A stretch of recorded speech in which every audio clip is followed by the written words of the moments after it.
سلامن ጥዕናን ንኹልኹም ተኸታተልተይ ይኹን እንዳበልኩ ናብ ናይ ለማዓንቲ መደበይ ከኣትው ኣብ ናይ ለማዓንቲ መደበይ ከምቲ ልሙድ ንዓኹም ንተኸታተልተይ የምህር እዩ ኢለ ዝሓሰብክዎ መደብ ሒዘልኩም መፅእ ኣለኹ።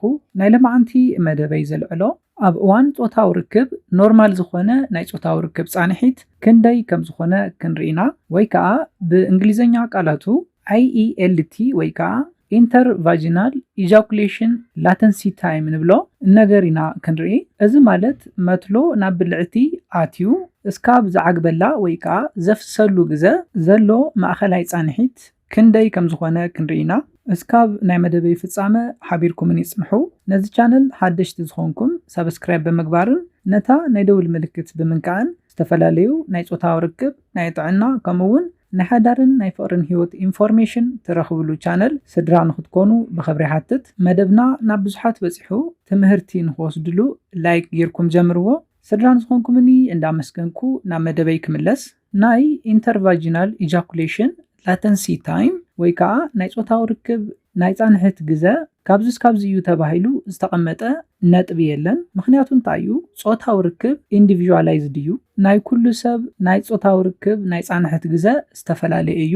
ከምኡውን ዛዕበናሉ ካልቸራል ባክግራውንድ ከምኡውን ናይ ሃይማኖታዊ ኣረኣያና ኣተሓባብያና ኣመጋግባና ኮታስ ኩሎም ኣብ ናትና ናይ ፆታዊ ርክብ ኣረኣያ ለውጢ ዘርእዩ ነገራት እዮም።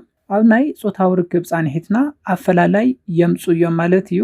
ነዚ መደብ ከም መልዕሊ ሓሳብ ዝኾነና ድማ ኣብ 2005 ዝተጸንዐ መጽናዕቲ እዩ።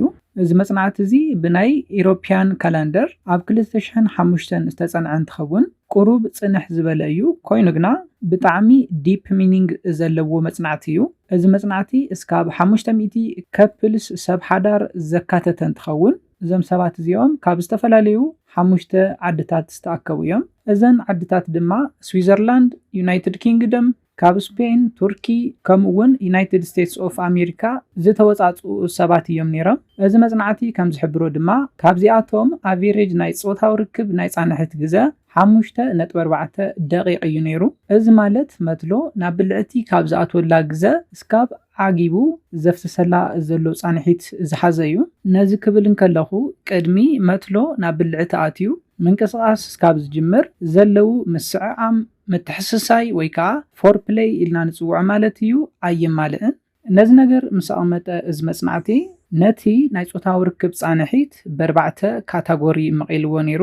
እቲ ቀዳማይ ብጣዕሚ ሓፂር ናይ ፆታዊ ርክብ ፃንሒት ዘለዎም ሰባት እዮም። ካብ 3 ደቂቕ ንታሕቲ ዝፀንሑ ከፕልስ እዮም ነይሮም። ኣብ መበል ካልኣይ ካታጎሪ ዘቐመጦም ድማ ኣዲኩዌት ዝበሎም ወይ ከዓ እኹል ናይ ፆታዊ ርክብ ፃንሒት ዝበሎም እዮም። እዚኦም ድማ ካብ 3 እስካብ 7 ደቂቕ ዝፀንሑ እንትኾኑ ኣብ መበል ሳልሳይ ዘቐመጦም ድማ ዲዛይረብል ወይ ከዓ ተደላይ ዝኾነ ኢሉ ዘቐመጦም ካታጎሪ እዩ።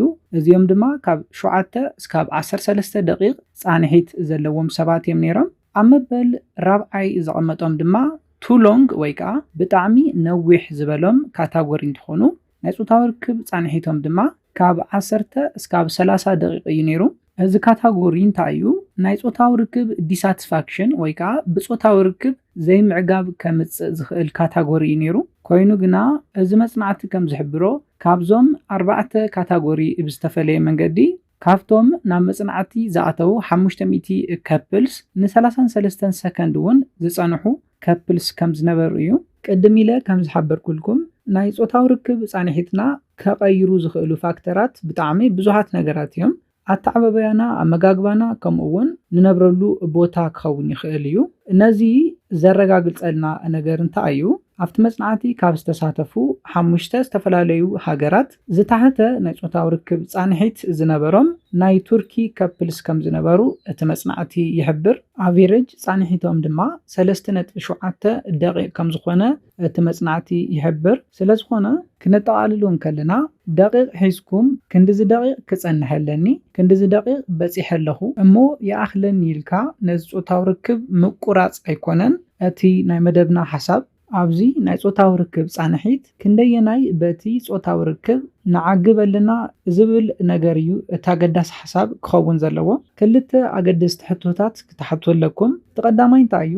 ብዝፍጽሞ ዘለኹ ፆታዊ ርክብ يحجوس يعقب دولخو زبل كخون لو اتخلاي دما حابيراتني زلا غوالنستيتي نناتي ناي صوتاو ركب دليت ترد علي ديا زبل يو كخون زلو مخنياتو انتايو صوتاو ركب ናይ ሓደ ሰብ ዕግበት ጥራሕ ዘይኮነስ ናይ ሓባራዊ ዕግበትን ፃዕርን ስለዝኾነ እዩ ነዚ ምስ ፈለጥና ኣብ መንጎና ዝኾነ ናይ ፆታዊ ርክብ ዘይምጥዕዓም እንተሃልዩ ኣፈላልያት እንተሃልዩ ማለት እዩ ናብ ዲስከሽን ኣቲኹም ሓባራዊ መፍትሒ ምድላይ ኣገዳሲ ነገር እዩ ሓደ ሰባት ሙሉእ ለይቲ ፆታዊ ርክብ ብዘይ ምዕጋብ ክትገብሩ ትሓስቡ ትህሉ ትኽእል ኢኹም እዚ ብጣዕሚ ዝተጋገየ ኣረዳድኣ እዩ which is fantasy ንብሎ እዩ ክኸውን ዘይኽእል ነገር ማለት እዩ ፆታዊ ርክብ ፃንሒቱ ሓፂር ግዜ እዩ ነዚ ነገር እዚ ናቹራል ስለዝኾነ ምንም ክንቅይሮ ይንኽእልን ስለዝኾነ ከምዚ ዓይነት ልክዕ ዘይኮነ ፋንታሲ ዝኾነ ተሓሳስባ ክተውግደለኩም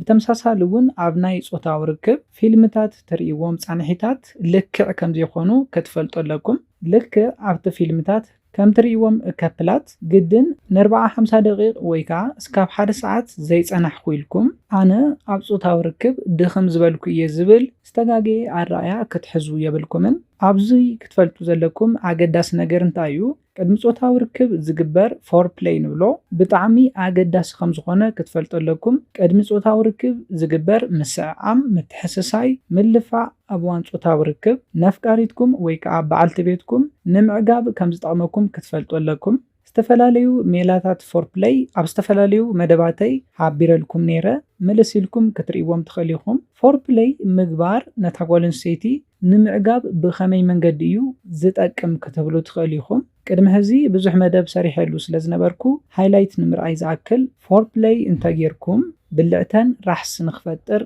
ዝሕግዘኩም እዩ ብልዕተን ራሕሲ እንተፈጢሩ ድማ ኣብ እዋን ፆታዊ ርክብ ሕማም ንኸይስምዐንን ቀልጢፍኩም ናብ ዕግበት ንኽተብፅሕዎን ዝጠቕመኩም እዩ ነዚ ለ ናይ ልማዓንቲ መደበይ በዚ ክሳዝም ካብ ናይ ልማዓንቲ መደበይ ዝኾነ ሓድሽ ነገር ከም ዝሓስኩም ተስፋ ይገብር ነዚ ቻነል ሓድሽቲ ዝኾንኩም ሰብስክራይብ ብምግባርን ነታ ናይ ደውል ምልክት ብምንካዕን ስድራ ክትኮኑናን ክትተባብዑናን ብኽብሪ ሓትት መደብና ናብ ብዙሓት በፂሑ ትምህርቲ ንክወስድሉ ላይክ ሼር ምግባርኩም ኣይትረስዑ ሓሳብ ርእይቶኹም ብኮሜንት ተብፅሑና بخالي مدب بخالي حساب سكاون راخب سلام انت عنا نخلصنا يا نيلي